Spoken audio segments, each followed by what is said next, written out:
Welcome to SOS for Your Life, Emergency Wisdom for Everyday Life. I'm your host, Susie St. Angelo, and thank you for being here. Today's episode is called Adversity Isn't the End of the Story. It's where transformation begins. And my guest is Annie Toro Lopez, an autoimmune empowerment coach, cookbook author, speaker, and advocate, helping women reclaim their energy, resilience, and a sense of control over their bodies and lives. She has such an interesting story to tell about being diagnosed at a young age with lupus and overcoming it and managing it, to being diagnosed with celiac and managing and overcoming that as well. And so much of her life is what she says to herself, how she talks to herself, and how that mindset can be quite a helpful, motivating thing. So I hope you'll stay tuned. And as always, you might just pick up a tip or two that will help you move the needle forward a little bit. So this podcast is for you if you know you want to change something. Maybe it's your health, your career, or something else. And you might wonder if this is the right age or stage in life to do it. And you might not know where to start. You've come to the great place. I can help you. Or maybe you're that person caught in analysis paralysis. I understand, I see, I used to be that way too. But just keep listening, keep watching, because you can take away one or two steps, one or two things you can do right now to move the needle forward. I'm serious. Just stay with us. So you can find this podcast on Spotify, YouTube, iHeart, Amazon, and Apple platforms. I hope that you'll remember to like, share, and subscribe.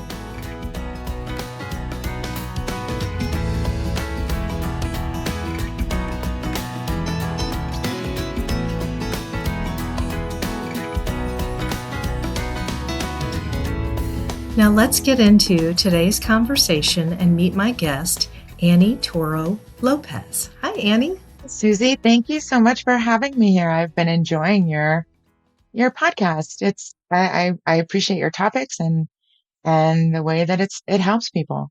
Well, thank you very much. I'm excited to have our conversation today, and I know those people who are watching or listening to SOS for Your Life, Emergency Wisdom for Everyday Life, can always get a little nugget of something that they can do right away to make a difference in their life. It doesn't have to be huge, but sometimes huge things happen to us that would cause us to have to shift and pivot in our life. And so I wanted to talk to you a little bit about your background and tell me about yourself. Sure, yeah, of course.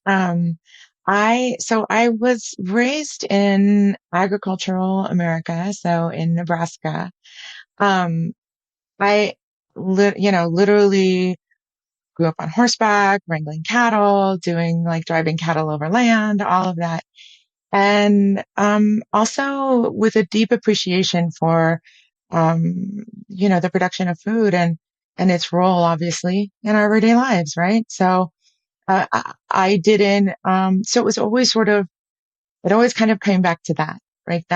My mother was an amazing cook and was known for that in our small town, and she ran a deli, so I worked in a deli. So there was a lot of understanding of literally walking out to the backyard, picking a whatever zucchini and a tomato and a cucumber and coming in and making food. Like for me, it was an everyday thing. And of course, as young people, we don't understand that everybody else doesn't live that way. Right. So it kind of always, that sort of, from scratch, healthy food was just natural, which served me very, very well. Yeah. Normal is a good, yeah. Has served me all my life. That has served me so well. In ways that, I could never have comprehended, obviously. But, when I was in my 20s, I was diagnosed with lupus, with systemic lupus erythematosus, if you're not familiar. And I was about 23, but I'm pretty sure I'd had it when I was about 18. Because I had Raynaud's, which some people will be familiar with. Sometimes they call it the red, white, and blue syndrome because your hands turn purple, they turn red, they turn white, they turn purple in the cold. And it's a it's a circulatory problem, which is not uncommon with lupus. Um, so with lupus, they will tell you that you're going to have it for the rest of your life and then you're going to die of it. And they literally tell you that. Like there's just, this is the diagnosis. When I, when my doctor, I was really fortunate because I had a doctor who really worked with me and she listened to me and she heard me, which I think a lot of doctors don't. Let's just leave it there. And she was wonderful. And so anyway, so she was like, well, yeah, I've been seeing her for a little while. That consistency of like having someone like see what's happening and is important because with lupus, um, symptoms they're transient because well, I won't get into why right now, but they're transient. So you end up having and it can attack any organ in your body. So your brain, your eyes, your kidneys. I mean, at one point I was airlifted out of my house because I had had this like minor knee surgery and, my lung collapsed and I was in the fire department at the time. And so I called my doctor and I said, you know, this is what's happening. And she's like, you need to call 911. And I was like, I know those guys. So I need to like put on clothes and stuff. And she's like, no, no, that's good. They'll take good care of you, but you need to call right now. So I did. And like my room was like full of my fire department colleagues and my chief came in and he's just like, he goes, this lady is sick because she's not talking. So so chief, so him. So anyway, he's like, call a chopper and they choppered me out and, um, my lung had collapsed and then I had, what's called a cascade with lupus. And so I had, um, it became pericarditis and then my kidneys started to shut down. So and I was in the hospital for a long time and I just gotten divorced. So newly divorced. And so I was like pretty alone through all that.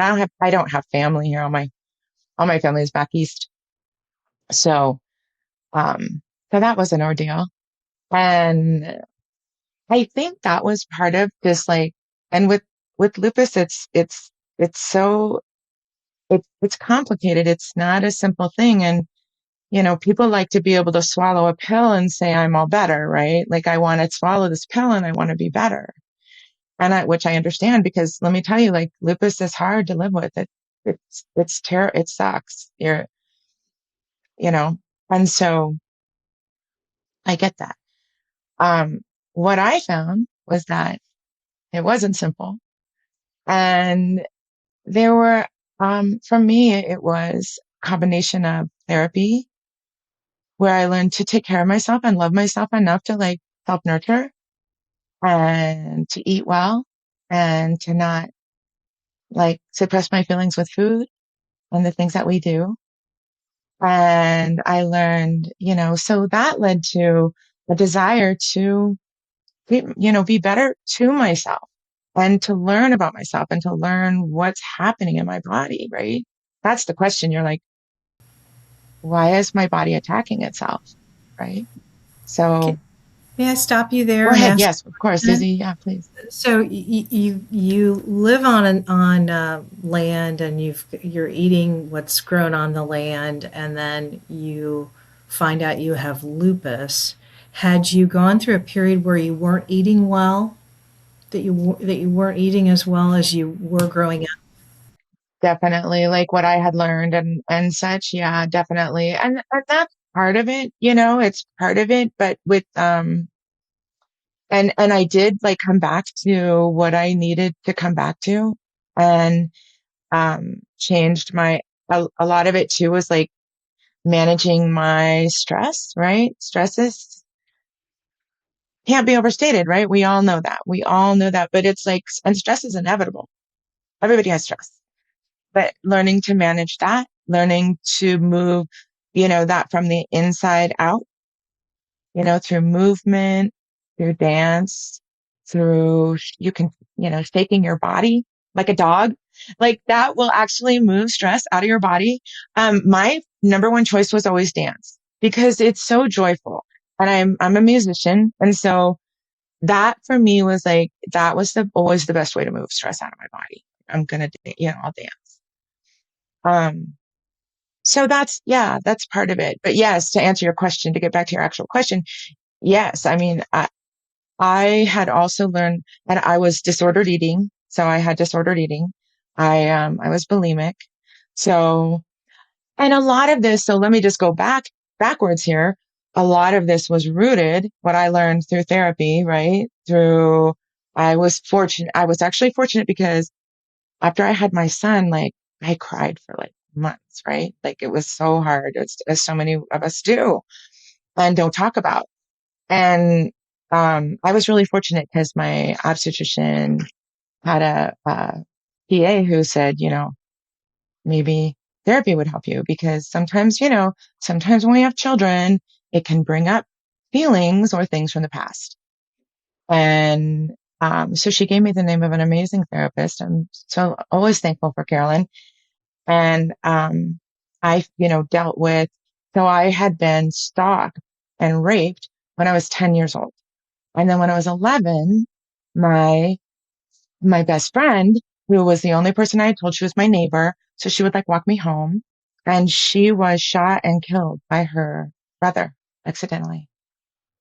So as a child, you internalize like, we have magical thinking. And so, so we internalize fault and, this is the cause and effect, which of course is not at all, but we think that because we're children.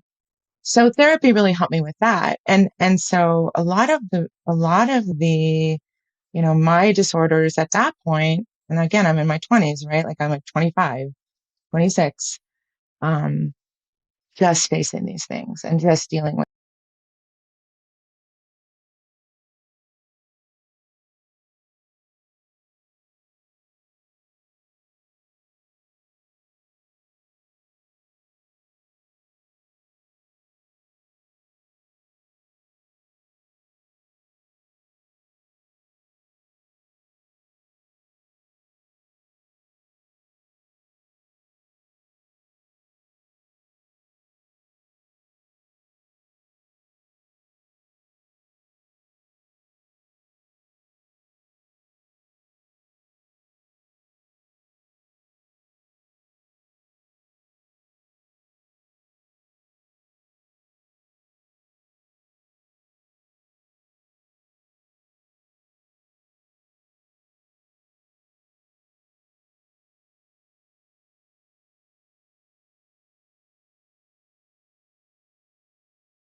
recently, the Nobel Prize was awarded to scientists who found the regulating effect of T cells and how they act on autoimmune, and they're having success with that. And of course, it's $1 million for the infusion. We won't go there, but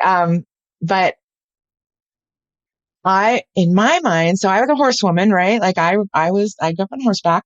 So in my mind, I had my T cell steed that I would ride in and have my shield and sword. And like, it was a whole cartoon in my mind. And so it was fun. It wasn't something that, it was like, I'm going to do what I need to do. Now I understand it so much. I understand it at a much deeper level than I did in my 30s. And I understand that our bodies, when we have lupus, and I'll put this pretty simply, but when we have lupus, our bone marrow creates baby B cells that are supposed to grow up and be spleen and lymph, but they don't grow up like lost boys, right? Like little Peter Pan lost boys, and they wander around your system, and they're always agitated because like Hook is always on the horizon, right? So there's always and you don't have to have that. For those of us who have a dysregulated nervous system, the threat doesn't have to be present for us to feel it, right? So it can be the threat of something that, whatever, right? So those B cells get confused. And so they end up fighting, and they're constantly in fight or flight, constantly in this state of agitation. And so what they do is they hold on to the nucleus, the nuclear part of our cells that have died, which is normal, right? We have cells living and dying all day long. And normally that is cleaned up by macrophages, which are like janitors, and they just take it off. But when you have lupus and your body is completely dysregulated,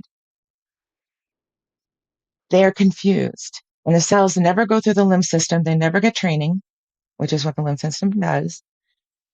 And they hold on to the RNA and the DNA, the nucleus of the dead cells, and they literally clog up the works.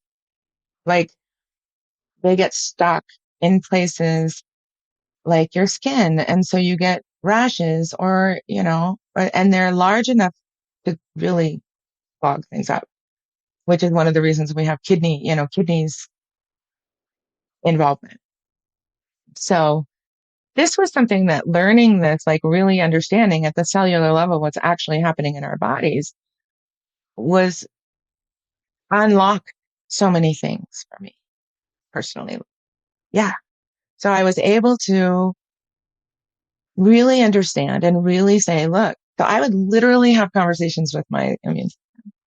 And I would say, I would say, look, this is not the correct behavior, like Wendy and Peter Pan, right? Wendy shows up and she teaches the Lost Boys, and she says, you're safe, stand down, and, stop, and it worked. And I have a negative ANA.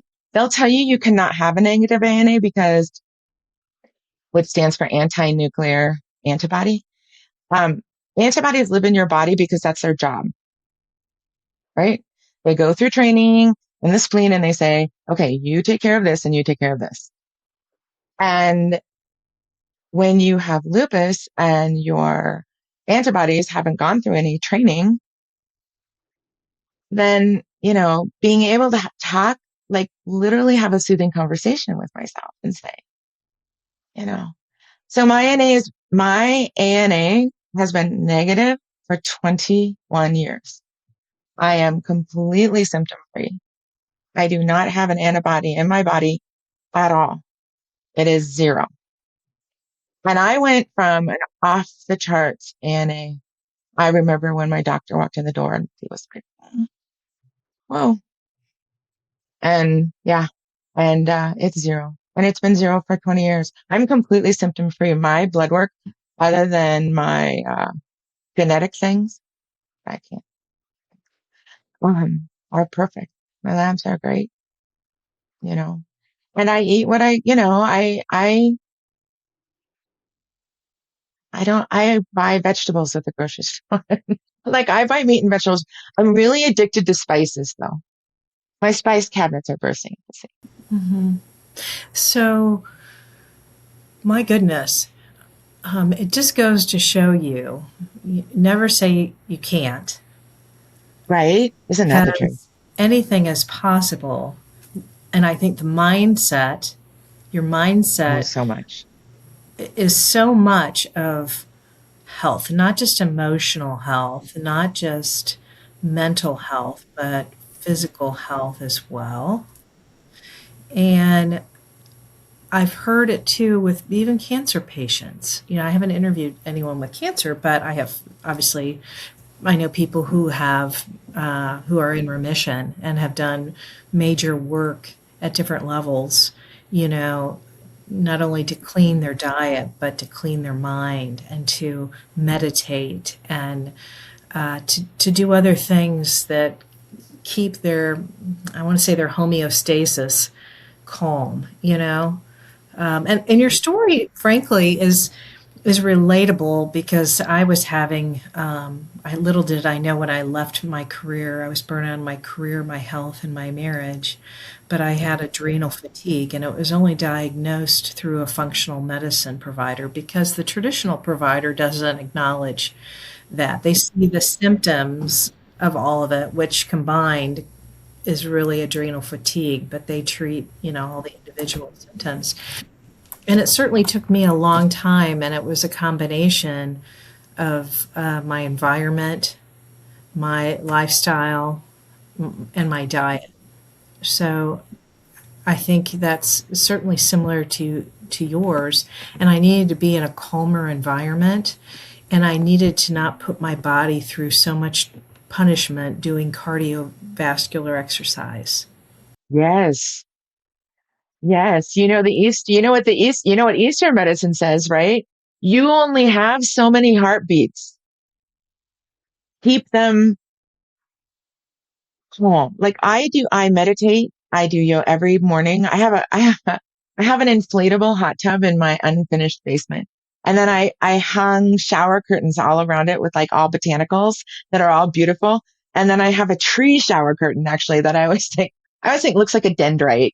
I'm like, it's sort of like a little nerve cell, but it's a tree and it's my focus. But I live in Colorado, so it's so dry here that I can get away with that. Some people wouldn't be able to, but for us, it's like, yay, moisture.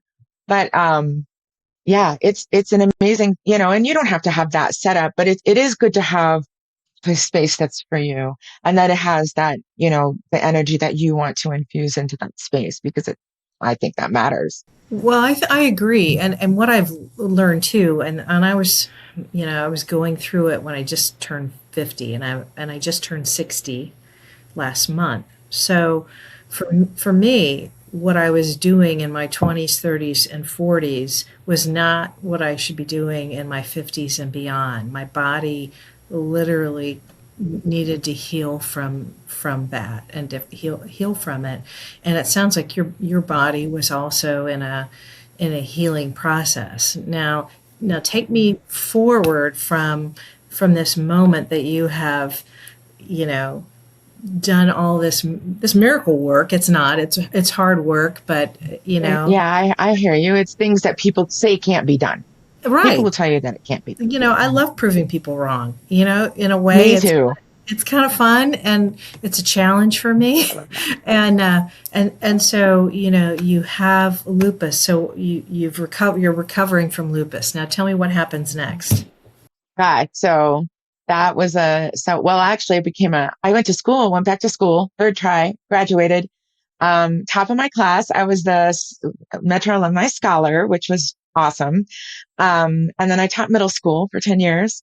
And I left that job. My students, actually had number one scores in my district. Not that scores are everything because they're not, but it speaks to the relationship that we developed and also that I knew my stuff, right? So, and I love my kids. I adored my kids. That's not why I love teaching. I left with total burnout, like you were talking about, right? I'd burned out. I total burnout. Um, so that was that I was doing a lot of different things at that point. I was writing, I was doing some, food writing mostly. And so in 2023, in the spring of 2023, I lost my dearest lifelong friend and my sister 6 days apart. And then 3 weeks later, I was in a national cooking competition. I was actually in first place for a while. Um, and I was diagnosed with celiac. And it, I was a food writer. So it was identity loosening. I didn't, I didn't even know, and I was just like heavily grieving. I mean, I was flattened. I mean, I don't, it's like flattened. Um,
it up. I bring, oh, it's just out of my reach, but I was so excited.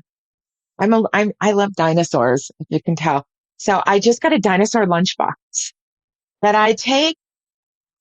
And if I have to go somewhere and I'm in that kind of situation, I just take my own food, and my friends completely honor that.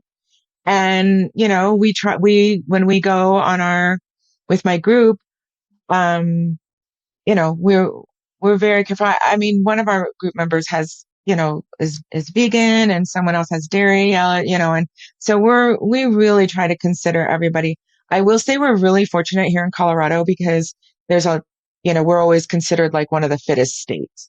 So there's a lot of awareness about health and wellness here that I know does not necessarily, I mean, I had a harder time in Omaha. I kept getting sick. Like I was just sick the whole time. Um, but it's hard to sometimes, like when you're talking about, your gluten intolerance and those intolerances, it's hard to avoid them out when you don't know what the cook is doing. I mean, it is. And that's where like you protecting yourself comes above everything, anyone else's feelings, anyone else's presence, anyone else, anything. Like you can't pour from an empty vessel, right? It's like when you're in the airplane and the oxygen masks drop, put yours on first. There's a reason for that. There's a reason for that. And I think that we, again, as women, especially, um, dismiss our own needs on the basis of someone else's needs. And we really, just for the purpose of self-preservation and self-love, right? Self-compassion, self-care, all those things that, what would you tell a friend to do? What would you say to a friend? Those are the things that we need to be saying to ourselves. Yeah. And encouraging ourselves too. It's hard, it's hard when you've been a people pleaser and an accommodator, and society really doesn't want to accommodate, you know, this. I find in Europe it's a lot easier to eat cleaner than it is here in the United States. But, I fortunately I'm a disciplined person, and I eat the rainbow and I practice what I preach. And, I'm so much better, but it really, you can't really let up the gas pedal. I guess what I want to say, you've got to be on it all the time because you're right. Things, Which can feel exhausting, right? Like sometimes we feel like, ugh, but that's when you just say, I'm human. Like I do the things, and then you just say, but here we are today. Today is today, right? so looking back, what has this journey taught you about your body? Gosh, so many things that I'm in control. Like I'm more in control than I think that our society, our medical system, whatever wants you to believe. Like I really believe that if we get out of our own way most of the time, I use acupuncture. Acupuncture has been, I cannot even say how many much it's helped me.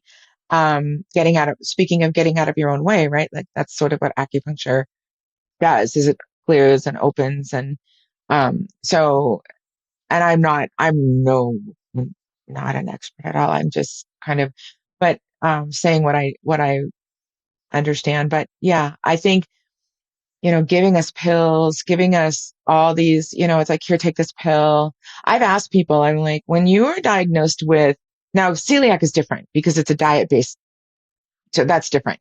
But when you are diagnosed with, you know, lupus or Sjogren's or Graves' disease or whatever, how many people have actually had a doctor say, let's get you in touch with a registered dietitian.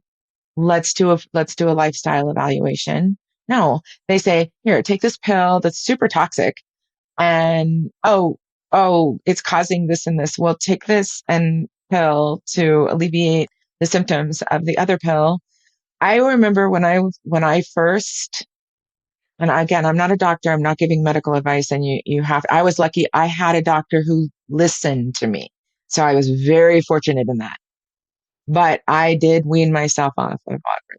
And I said, because I was on Plaquenil and I was on just so many toxic drugs because, um, I wanted to know what I was sick about. Like, what am I really feeling? Like, am I sick because I'm still on these drugs and I'm still just as sick. I'm still in pain. I'm still all the things.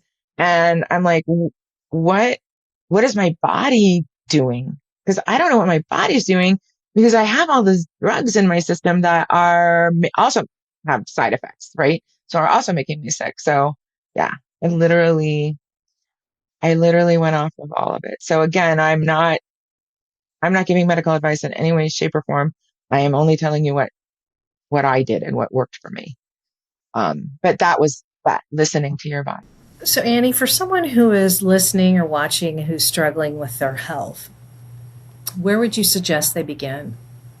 There's so many facets. I think one of my hardest learned lessons and probably one of the most valuable, maybe the most valuable, was to live in the here and now, to be in this moment and this time and not be viewing the world through the lens of the past because that causes anxiety or the lens of the future because that causes worry. And only here and now allows us the clarity to not be reactive. And I think that's the first step in regulating your nervous system. Were there were there ever times that you had to look at your emotions and your mental health too when you were going through both of these, the lupus and yeah, yeah. I still do. I mean, I still do. I mean, and honestly, I'm not going to lie. I still struggle with loneliness. Like I still struggle with it. So I recognize it is that it was something within me, you know, that some of that is my own, difficulty with connection or difficulty with, those sorts of things. And so, but absolutely. Oh, absolutely. And especially early when I was, doing really, really difficult therapy, like really hard work. And, deep in the 90s, it was called The Courage to Heal. I don't know if people still use that book, but it was really helpful. It's a book and a workbook, especially if you're dealing with sexual abuse, because it really takes you through the stages. But oh yeah. And just, feeling otherness, always feeling like I was an outsider, really struggling with belonging. Those are sorts of things that, you know, absolutely. And I still do. Like I said, I still do. But, having learning to control the voice in my own head, learning self-compassion, mindset, like we were talking about, those are all things that are like, you know, profoundly helpful, profoundly helpful. So yeah, you gotta still fall back on those things, right? We're still,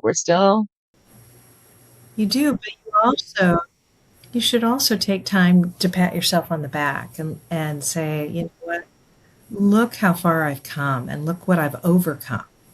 Because you've overcome a number of not just one thing, several things. And I guess one of my last questions is, tell me about your support system through any of this or all of this. What's your support system been like? sure, yeah. So I've been very fortunate in many ways and I guess, losing my sister was one of my major support systems, right? And also my friend that I'd had all my life, Marcia. So she was someone those were the two people in my life who I felt like really saw, um, me in the way that what you're saying, like you've been through a lot. My friend Marcia, um, in her obituary, actually, like she read it to me before she died. And she said, I want you to know I'm talking about you here as someone who has been through a lot, but is still willing to be joyful or to still bring joy. And that meant so much to me. Losing that support system was huge. Um, I, I have I have my group. So like we're going out on Thursday, of course, for brunch. And I have made friends in that group, which has meant just the world to me to be able to, at 62, I'm 62. And at 62, to be able to make those sorts of like really deep actual connections, right? To people that I hadn't really had in my life. Like again, I grew up, my parents, when they moved to Nebraska, left 5 siblings each. So, but it was just us. So it's been a struggle. No, I mean, being honest, like having a support system, developing a support system. And really now this is like the first time I've never been a part of a, I've never been a part of a group before. This is like real. I've never been a joiner. I really never was. And again, some of that's my own, like keeping myself apart